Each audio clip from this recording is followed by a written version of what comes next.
É açúcar refinado, açúcar mascavo. O açúcar comum, a gente vai falar um pouquinho dele, né? Que é o açúcar comum, que é o açúcar que a gente conhece como sacarose, que são formados uns minúsculos de grãozinhos de cor branca, né? Que provém da cana-de-açúcar. E tem também no suco de beterraba, na beterraba branca. Eu não conheço, né? A beterraba branca, eu nunca vi. Mas a beterraba vermelha, ela mesma, ela tem muito açúcar.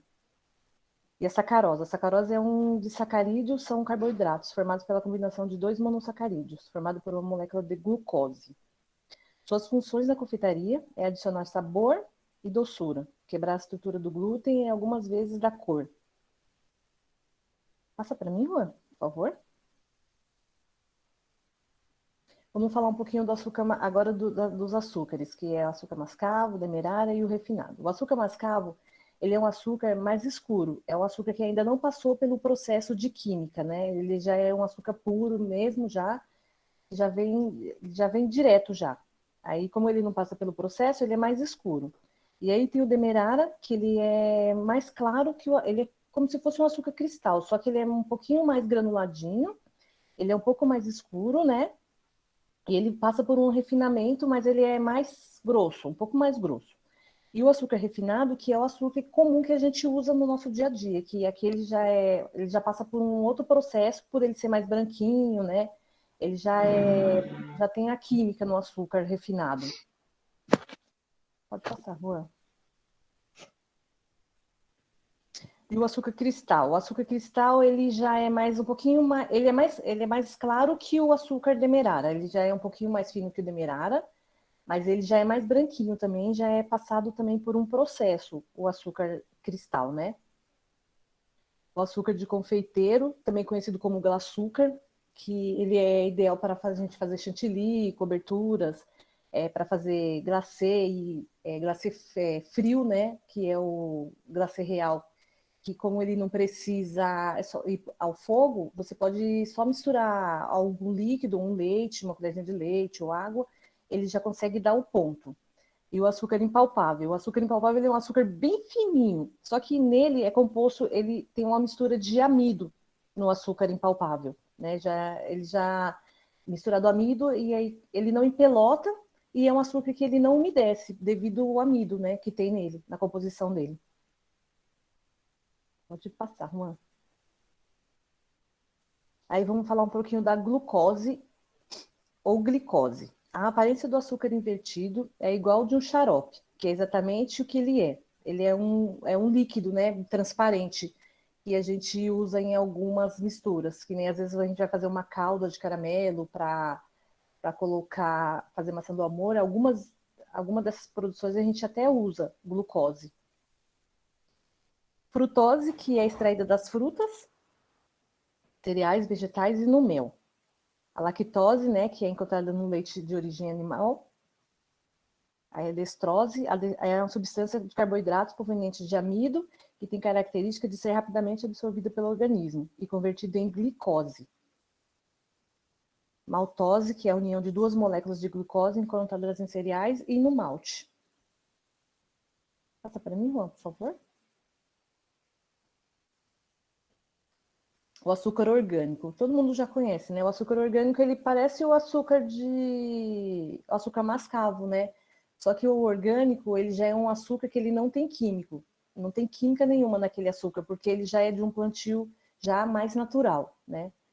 Não tem... Dizem que até a embalagem, né, do açúcar orgânico, ela é biodegradável, porque como é orgânico, para não ter contato com produto, com química, com nada.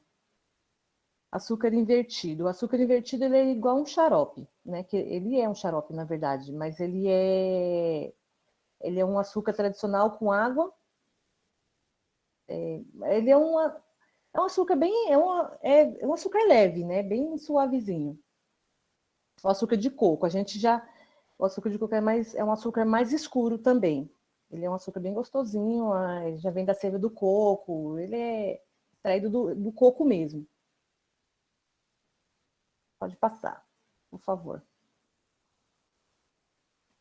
O agave. O agave é um líquido, esse a gente conhece, né, gente? A gente usa bastante lá no Google. o agave, para a gente fazer as nossas sobremesas veganas. Ele é extraído de uma... Ai, como que é o nome, Ana? É de um cacto, né? No cacto. É a planta que a gente faz a tequila, na verdade. Vou achar o nome certinho da planta. Tá, obrigado. O mel, que é um fluido açucarado que todo mundo conhece, né? Que tem o mel mesmo, tem o mel falsificado, que é o mel que a gente fala que é o mel misturado com açúcar, né? Que tem o mel tem vários tipos de qualidade. É um melzinho marrom, aí tem uns mais claros, outros mais escuros. Aqui a parte de edulcorantes, que é uma parte de adoçante, né? Que a Ju que vai explicar pra gente um pouco.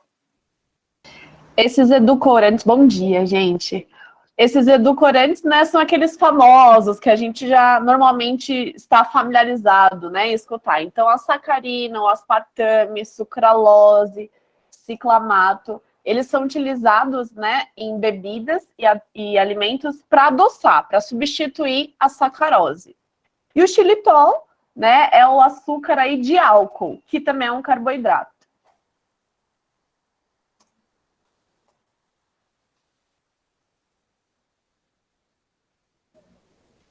Oi, gente, bom dia. Vou falar agora sobre os pontos do açúcar. Vocês viram, tem muitos tipos de açúcar, como vocês podem ver, e também tem os adoçantes. Agora eu fiz uma tabelinha para vocês entenderem os pontos de uma calda de açúcar.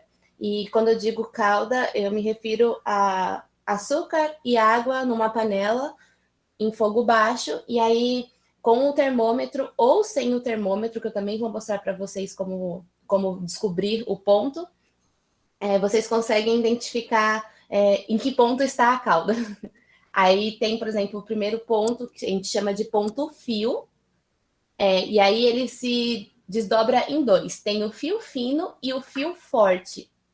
E para quem usa termômetro, a temperatura do fio fino é 102 graus e a temperatura do fio forte é 107. E para quem não usa termômetro, para fazer um teste, você, ao puxar um garfo, tipo, você coloca um garfo nessa sua calda, ou numa colher, aí você puxa para cima, e se formar um fiozinho que vai se desmanchando facilmente em um copo de água gelado, ou mesmo se você puxa e você vê visivelmente um fio caindo, ou um fiozinho quase formando e se desfazendo, esse é o ponto fio, e ele é utilizado para fazer as caldas de bolo e para fazer conservas. Agora temos o ponto bolha, é muito legal esse ponto. Ele tem a bolha individual ou várias bolhas. O teste, aí a temperatura do individual é 110 graus e de várias geralmente é 115. Acho que vocês podem notar que tipo, a diferença é bem pouca. Então, para passar de um ponto para outro é muito rápido. Então, é muito legal vocês terem realmente um termômetro. Mas, como eu disse, se não tiver, dá para ver os pontinhos assim, ó. No teste para saber do ponto bolha, você vai mergulhar também um garfo nessa sua calda. Aí você retira e você assopra. Quando você assopra, se formar uma bolha, é o bolha individual. E se você assoprar e formar várias bolhas, são os várias bolhas. Só que não tentem pegar na mão, tá, gente? Porque às vezes é tão atrativo você ver que tá formando uma bolha, parece uma bolha de sabão mesmo. Não põe na mão porque vai queimar. E açúcar, quando encosta na pele, tipo, é uma queimadura feia. Então, não tentem pegar a sua bolha de açúcar. E ela é utilizada para quê? Para fazer merengues, fondant e fudges. Aí tem o ponto espelho. Ele não tem desdobramento, tipo, ele é um ponto único. Então, ele é a 117 graus Celsius, tá? E você descobre ele que ao escorrer a calda com um garfo, ele cairá em lâminas. Quando eu digo em lâminas, você vai puxar o seu garfo ou colher e ele vai cair fazendo um zigue-zaguezinho. Tipo, você vai puxar e vai fazendo um zigue-zague. Isso a gente chama de lâminas. E ele é utilizado para fazer baba de moça, frutas cristalizadas, é esse ponto que a gente usa, bombocado. Aí temos também o ponto bala. E o ponto bala, ele se desdobra em 3, que tem o bala macia, a bala média e a bala firme ou dura, que também que a gente conhece como ponto de bala dura. E a temperatura da macia é 115, a da média é 122 e da firme é 128.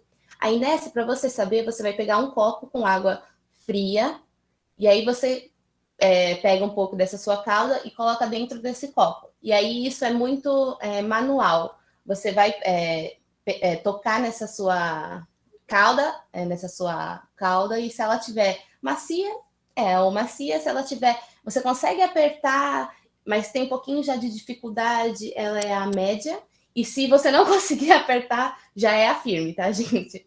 E ela é utilizada para fazer aquelas balas de caramelo, é utilizada para fazer geleias, e aquelas plaquinhas de nogatine, que nada mais é que aquele caramelo com alguma castanha. E aí temos também o ponto quebradiço ou o ponto areia. E aí ele tem o médio e o duro. O médio é 114 graus Celsius, o duro 154. E o teste dele, você vai pegar o açúcar, na verdade, ele vai começar a secar da sua panela. E na lateral dele vai começar a aparecer umas areiazinhas, tipo uns quebradiços na sua lateral da sua panela. Ele é bem visível quando você consegue ver. E esse é o ponto quebradiço. E ele é utilizado também para fazer frutas cristalizadas. E ele também é um ponto muito utilizado para trabalhar com açúcar. Aquele pessoal que faz esculturas de açúcar, é esse o ponto que ele utiliza. E o nosso querido caramelo, que temos o claro, o caramelo, de fato, a cor, e o escuro. O claro está entre 155 graus, o caramelo 170 e o escuro é 185 a 190. Passando disso, gente, esquece, já passou de 190, foi para 191, queimou. Já não dá mais para utilizar e consumir. E para você descobrir esse ponto, você vai pegar um papel manteiga e vai pingar em cima, porque ele também é muito visual, você consegue ver pelas cores, tipo, que vai formando. Tanto que tem uma fotinho aqui do lado que mostra mais ou menos, enquanto já está no ponto de caramelo, a cor caramelo, um pouquinho do caramelo claro e um pouquinho do caramelo escuro. E o caramelo, gente, tem que tomar muito cuidado, porque, lembra, passou de 191, queimou. E ele forma uma fumaça, tipo, que é sufocante, tipo, não deixem queimar e não tentem jogar água, alguma coisa para tentar apagar essa combustão do açúcar, possamos dizer, porque é bem perigoso, tá? Então, por isso que muita gente tem dificuldade de fazer caramelo, porque passou a temperatura, já era, queimou. E ele é muito utilizado para aromatizar produções, fazer os pudins, fazer produções crocantes.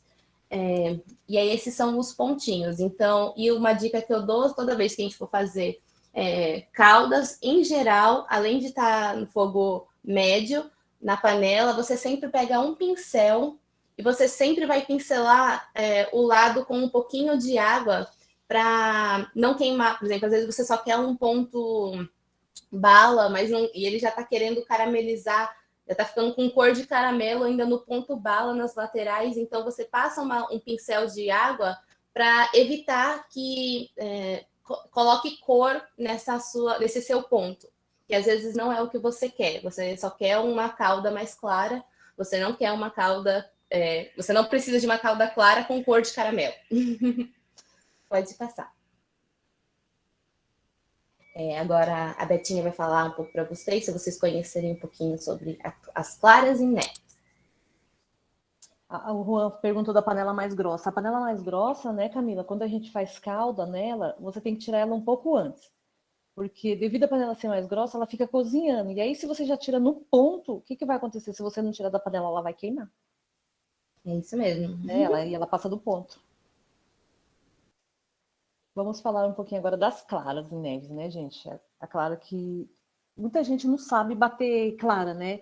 E outra, a clara, ela tem que ser batida sempre em um utensílio limpo, seco, e ovos na temperatura ambiente. Ovos novos, porque o ovo também ele altera, às vezes, a qualidade do ovo, ele altera a receita.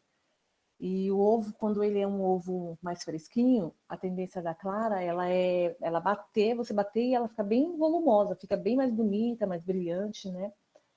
A capacidade das claras se transformarem em espuma, sem dúvida, é um dos fenômenos mais incríveis e versáteis da culinária. Além de promover leveza, a maioria das preparações. Parece simples bater as claras numa batedeira. Parece um pouquinho. Parece simples. Basta bater as claras numa batedeira e as claras ficam leves e macias, certo? Bem mais ou menos. Não usar o equipamento correto, ovos frescos ou bater demasiadamente. Pode comprometer o volume e a textura das claras em neves. O que é clara em neve? A clara de ovo é formada predominante por água e albumina, que é proteína. Quando batemos uma clara de ovo, desdobramos essa solução de proteína e água, o que permite a incorporação das bolhas de ar. Este processo não ocorre na presença de gorduras, por isso é preciso ter cuidado ao separar as gemas das claras e utilizar vasilhas limpas. Então, as vasilhas elas têm que estar secas, os equipamentos da batedeira têm que estar sempre limpinho. Aquele batia com o garfo. É mesmo, né? Você fica lá um tempão, né? Vai batendo até dar volume, ou um batedorzinho parecendo uma molinha. Pode passar para mim, Juan. E a vasilha tem que estar seca, tudo limpinho, porque senão, quando a clara ela entra em contato com a água, você não consegue dar o ponto na clara. Pode passar. Por que usamos clara em neves? As claras, ela incorpora ar nas nossas preparações. Quando a gente vai fazer uma massa de bolo ou um soufflé, quando você bate ali neve, vai acrescentando devagarzinho, e aí ela vai incorporando. O soufflé, principalmente. Como é um prato muito delicado, ele necessita da clara em neve, né? Tanto que quando você tira do forno, você tem que tomar muito cuidado. Quando ele sai do forno, a tendência dele é murchar. Por quê? Por causa da clara. As claras dos ovos são compostas de 80% de água, ou seja, ela contribui com o líquido para massas e pastas. Devem ser usadas imediatamente, pois perde o volume e perde a umidade. As claras devem ser adicionadas às receitas de forma suave para não perder o volume. Clara em neve fica melhor você bater ela em temperatura ambiente. É que nem eu falei, o ovo, mesmo quando você vai, porque às vezes a gente vai bater o ovo, até mesmo no liquidificador, mas o ovo, para qualquer preparação doce, qualquer um outro tipo de preparação, você tem que ter uns ingredientes sempre em temperatura ambiente, porque ele modifica, às vezes, a nossa receita, né? Porque às vezes você bate um bolo e você... Ah, minha receita não deu certo, mas às vezes o ingrediente, às vezes está gelado, sabe? Leite gelado, ovo. E quando você bate, ainda mais quando você... margarina. Quando você bate, a tendência dela ela é criar um volume e deixar um creme mais bonito, mais airado. E aqui são os tipos de clara que a gente tem. É o espumoso, as claras ainda são principalmente líquidas, elas formam umas bolhas opacas. Aí, quando você bate ela, quando ela está nesse ponto, você põe em uma vasilha, ela balança, né? Você consegue colocar a clara de um lado para o outro.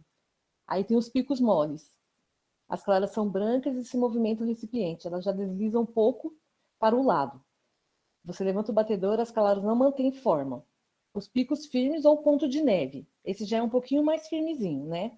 Esse já é um ponto mais para você acrescentar em bolo. Ponto rígido ou ponto de neve.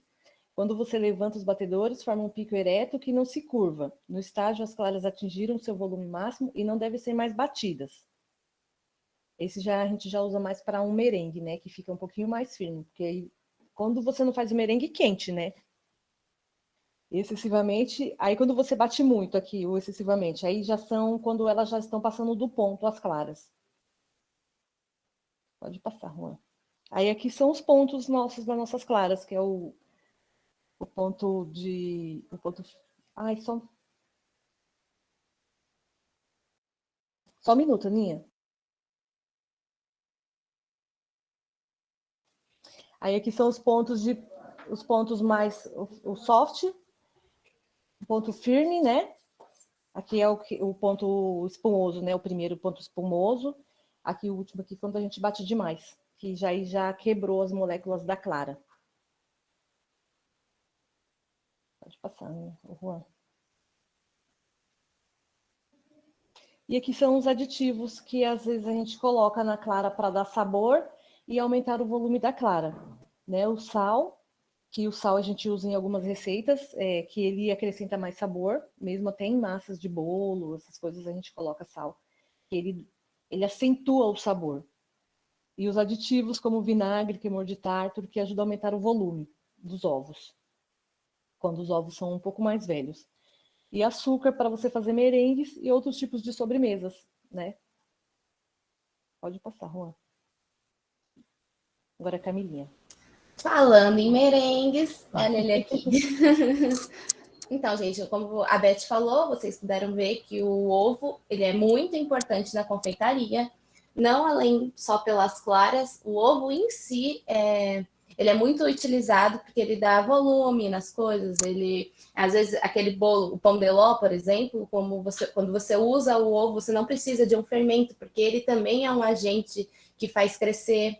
E o ovo ele é composto assim, ó, casca, clara e gema, certo? E aí, clara, o ovo em si geralmente tem 50 gramas, tá? Então, clara tem 30 e gema tem 20. E a importância que a Beth falou do você separar a clara da gema para confeitaria e para fazer merengues e fazer claras e neves é muito importante, porque a gema é gordura.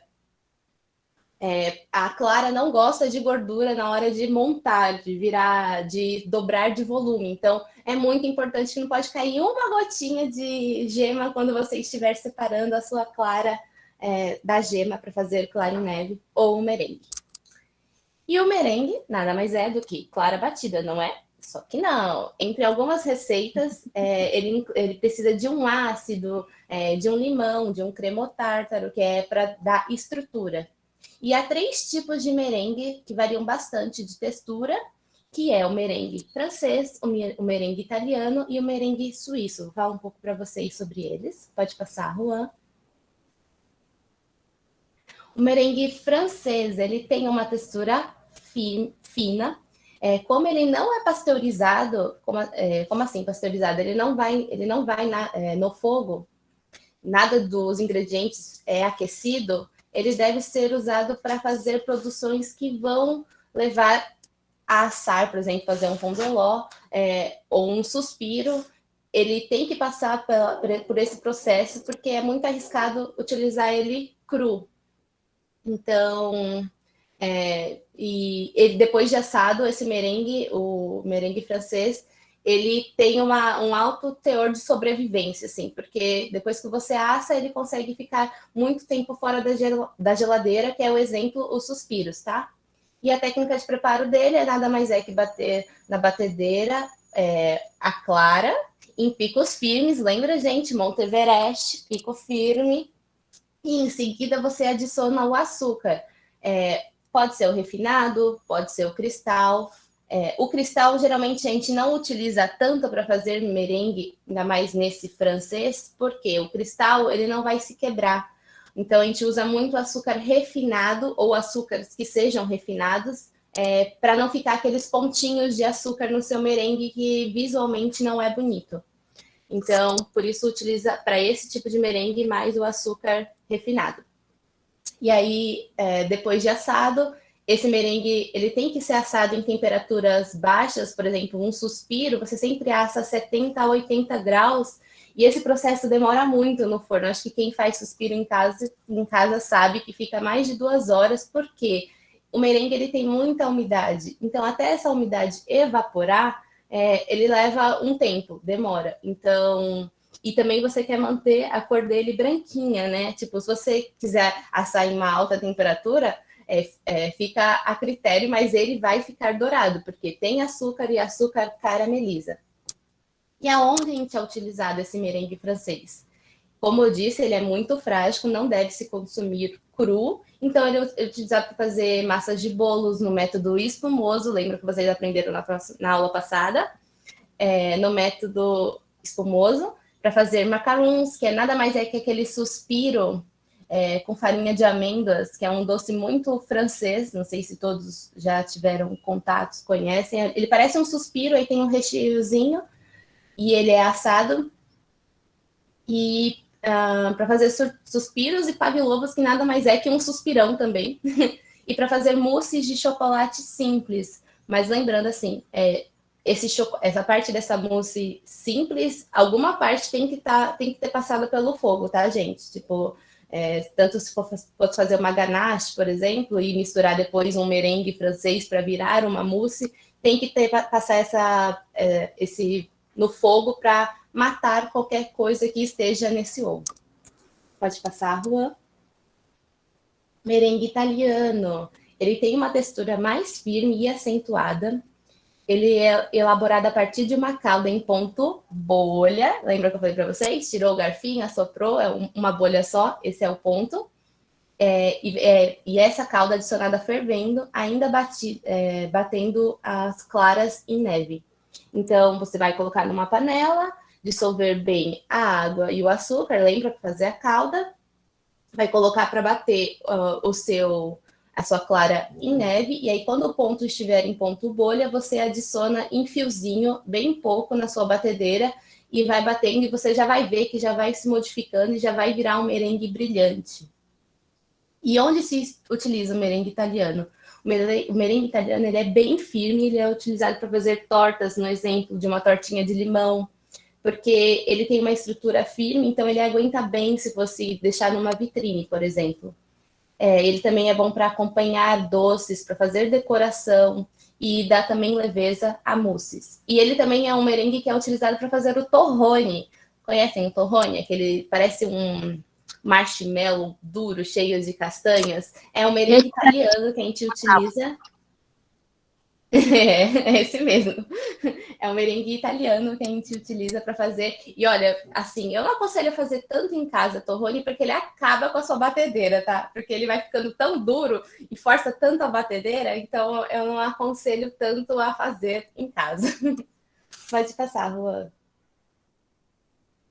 E o merengue suíço, meu queridinho, eu só utilizo o merengue suíço praticamente.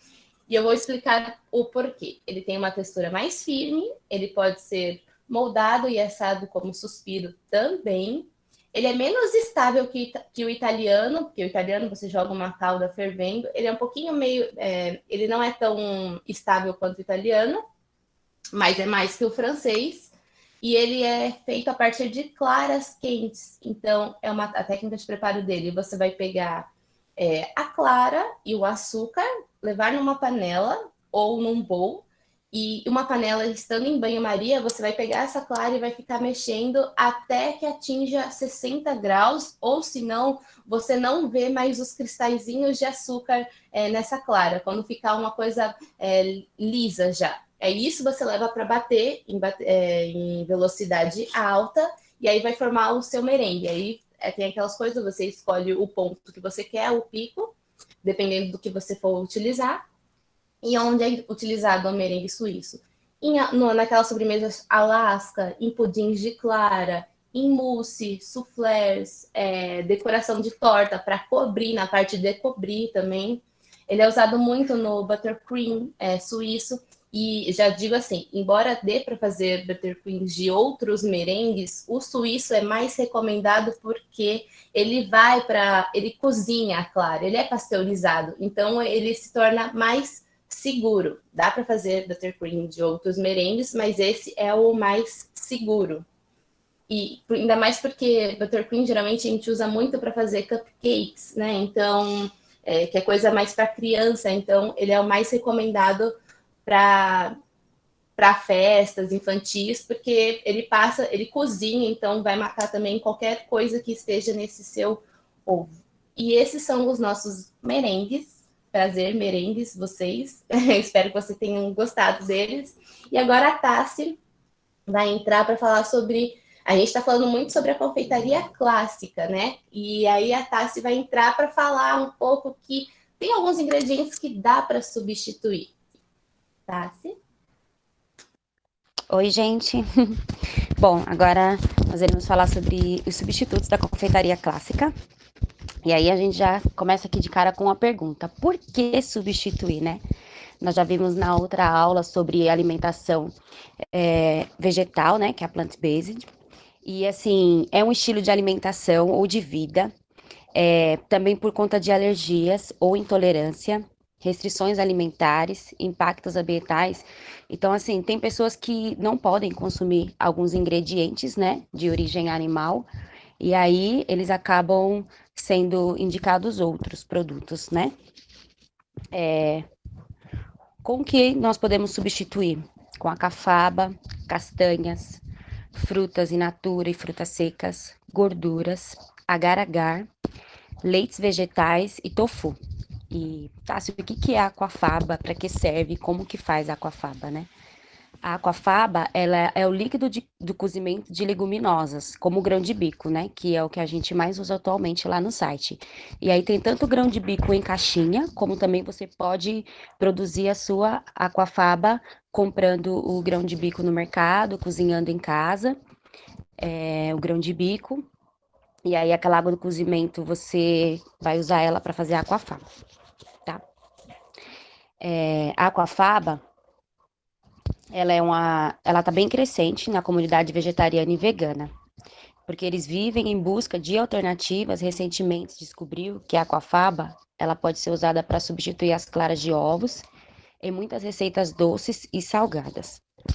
A aquafaba, ela começou a receber atenção em 2014, quando um chefe francês descobriu que ela poderia ser usada em receitas como excelente substituto para claras e como agente espumante.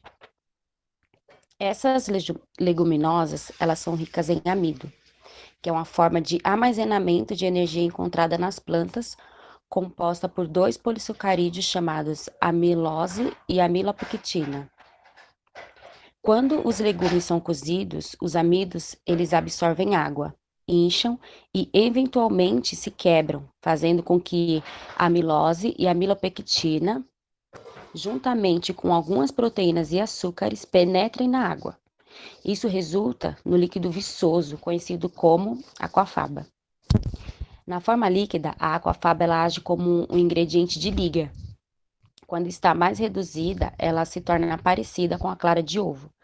Levemente batida, a aquafaba dá aeração às receitas, podendo substituir as claras em neve. Já batida firmemente, ela pode ser usada como cobertura ou base de macarrons, pavlovas e suspiros. E aqui tem uma comparação assim equivalente para vocês terem uma noção, que uma gema de ovo ela é igual a 2 colheres de sopa de aquafaba e um ovo inteiro é igual a 3 colheres de sopa de aquafaba. Castanhas.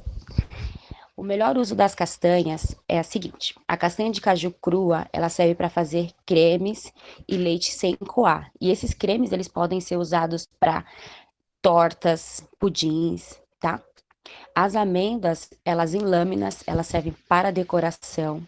Ela serve como um ótimo leite neutro, um patê ou farinha, né? Porque você faz a receita do leite de amêndoas, que você mistura água e leite, e aquele resíduo você não joga fora. Quando você coa para fazer o leite, você pode colocar ele no forno e aí ele vai secar e você pode usar para fazer uma farinha. A castanha do Pará, ela dá sabor em pratos doces e salgados. A avelã, ela serve para fazer aquele famoso creme com chocolate. O amendoim, ele também é utilizado em sobremesas com chocolate ou no sabor paçoca. Substitui manteigas, leites e farinhas. Frutas in naturas e frutas secas. Elas podem ser a base de uma sobremesa, né? Como uma maçã assada recheada com castanhas, ou um sorvete de banana congelada. Ou também ela pode fazer parte de uma receita como a banana, que adoça a massa da panqueca. Ou você também pode usar para adoçar sucos, né? De repente, se você é uma pessoa que faz parte do grupo que não pode, de repente tem diabetes ou não pode ter um alto consumo de açúcar, as frutas elas podem ser utilizadas para adoçar, né? E quanto mais maduras elas estiverem, melhor, né? Pode ser utilizado em massas, cremes, vitaminas. Inclusive, você pode até congelar, principalmente a banana. Frutas secas, né? Nem todo mundo gosta delas, no Natal principalmente, né? Mas elas são ótimas para adoçar muitas sobremesas. As tâmaras, passas, ameixas, damasco, banana passa, figo seco, elas são ótimas opções. Elas picadas na massa de bolos e cookies ou processadas junto com alimentos de receita. Uma opção é deixar previamente pronta uma pasta de frutas secas para adicionar em vitaminas, massas e cremes. E caso você pense assim, Tássia, é muito caro, não encontro com facilidade, fica uma dica aqui, tem um local chamado Zona Cerealista, fica perto do Mercadão, e lá você consegue comprar a granel, então o custo acaba sendo bem mais baixo, e tem muita opção, tá? Agora nós iremos falar sobre as gorduras. O óleo vegetal, ele em receitas que não precisam de uma gordura firme e nem que retenha ar. Use para refogar temperos em massas de bolos e pães. Azeite de oliva, ele tem características parecidas com os óleos vegetais, mas com sabor mais forte. Então não exagere na quantidade. Ele normalmente é consumido bastante em saladas, né? Gordura de coco. Ela se mantém firme abaixo de 24 graus e é uma ótima opção em receitas de cremes e em massas que desmancham na boca. Manteiga de cacau. Ela se mantém firme abaixo de 33 graus e por isso é ótima para cremes e brigadeiro. Manteiga de amendoim. Ela é uma fonte de gordura que funciona bem em receitas de bolachas e massas de tortas. Farinha de amêndoas. Ela é uma ótima forma de agregar gordura em massas crocantes. Agora nós vamos falar sobre o agar-agar. Ele é muito utilizado na culinária e ele é normalmente encontrado como um pó branco e levemente bege, que é extraído de diversos gêneros e espécies de águas marinhas. E aqui vai uma outra dica. Procurem sempre boas marcas de agar-agar. A granel eu nunca consumi. Eu sempre procurei comprar embalagem fechadinha, tá? Quando ele é misturado com líquidos, ele é levado a uma temperatura acima de 90 graus, ele se gelatiniza, ele toma a forma do recipiente que estiver, à medida que estiver fria. Então, você vai ferver o agar-agar, de repente, com um suco de uva, que normalmente a gente usa para fazer a gelatina lá no site. E aí, quando a gente coloca ele no copo, ele vai endurecer e vai ficar no formato que tá ali, tá? Substituindo a gelatina. Quem é adepto a uma alimentação de origem vegetal não consome gelatina comum, porque ela é feita a partir de partes de animais.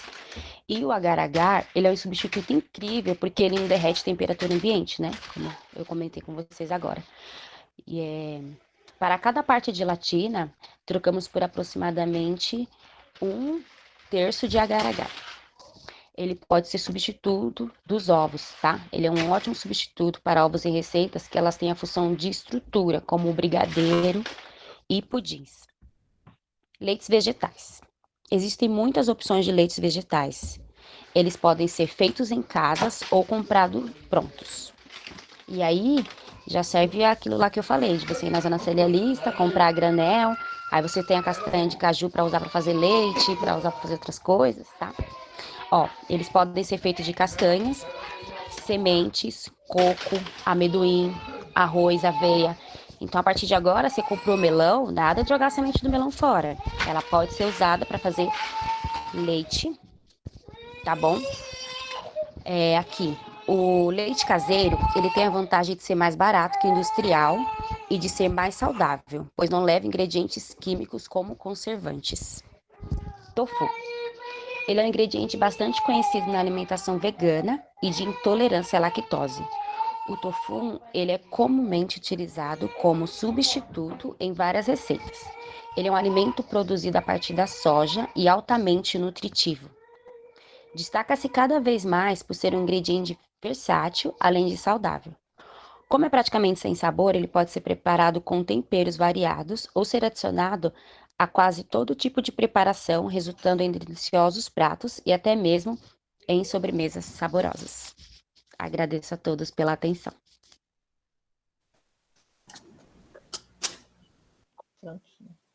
E é isso, gente.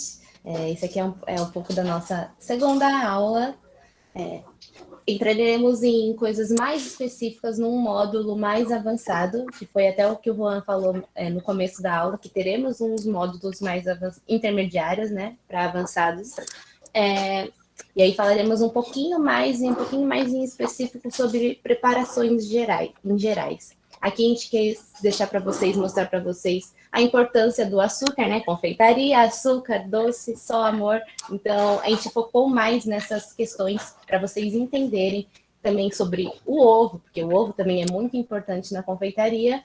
E a gente deixou agora esse espaço, porque a gente não sabia se ia rolar muitas dúvidas, ainda mais por colocar tantas substituições, então, por isso que tem agora esse tempinho a mais para vocês. Então, a gente vai para as perguntas agora. Gente, muito obrigado pela participação de todos vocês, né?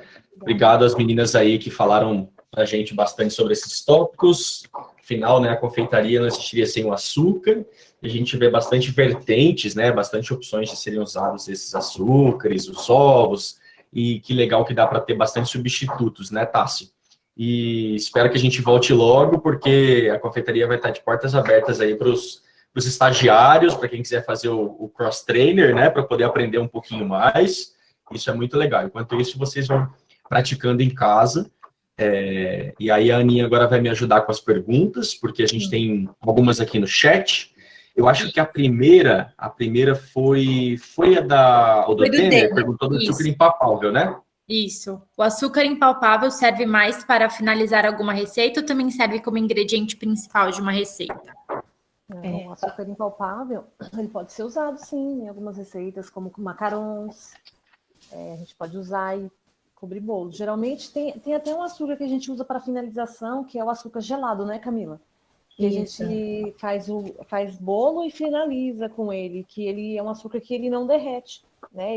Ele entra em contato É aquele que faz aquela crostinha. Isso mesmo, é um açúcar gelado. Mas o açúcar impalpável, sim, ele usa nas preparações, finalizações. E a gente usa muito ele em preparações porque ele tem, como a gente aprendeu, ele tem amido. Então, o amido, ele dá uma estrutura. Geralmente, eles usam muito para fazer macarons, que é aquele doce francês que eu falei para vocês, que é um merengue, porque ele precisa de uma estrutura para ficar mais sequinho. Mas ele também é utilizado para finalizações, porque como ele também tem amido, ele não absorve tanta umidade. Então, ele ajuda bastante a manter aquele açúcar aparente em alguma sobremesa. Legal. Show de bola. Por isso que a gente tem... Só um comentário, Ana. Por isso que a gente tem bastante açúcar, viu, pessoal do estoque aí, né, Camilinha, as da confeitaria.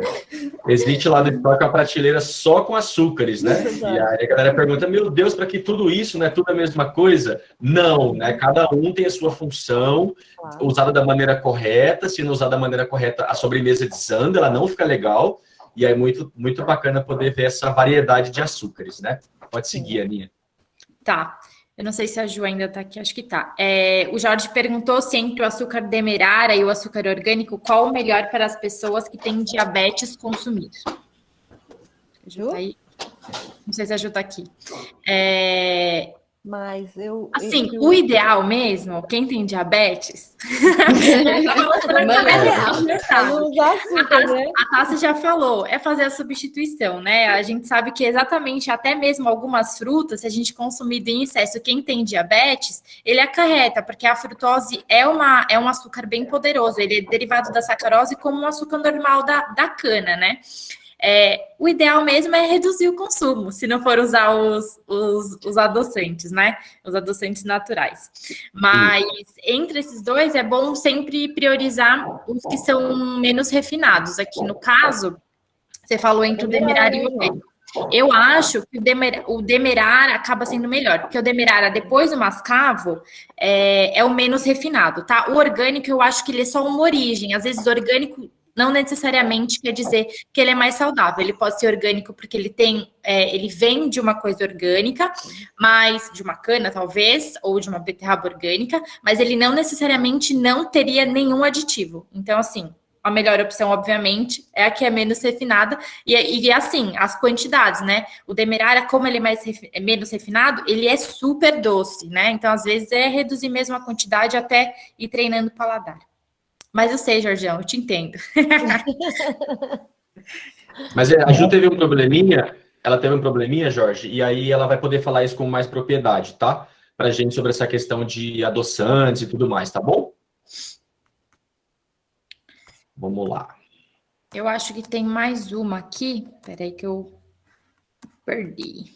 O Denner perguntou, para que serve o merengue nas receitas e onde como pode ser usado, né? Acho que as meninas explicaram mais ou menos onde podia ser, onde podem ser usado cada tipo, mas, Camilinha, você quer dar um overview aí sobre exatamente para que serve o merengue nas receitas?